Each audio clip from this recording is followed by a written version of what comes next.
Everyone. ওই দেখো দিদি ফুচকা বানায় কিটারে সুন্দর রান্নি সব জ্বালাই উলে রাখি দিলে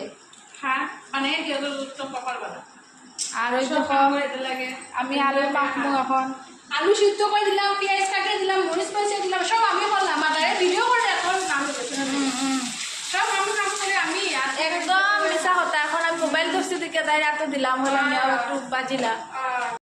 আলু মাখা কমপ্লিট, ফুচকা হয়ে গেছে, জলও রেডি।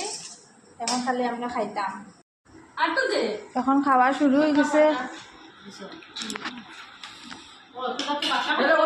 দেখতে পাচ্ছেন আমরা ফুচকা খেতেছি। কিরকম হয়েছে রে? খুব ভালো লাগে। বেজান স্বাদ। হুম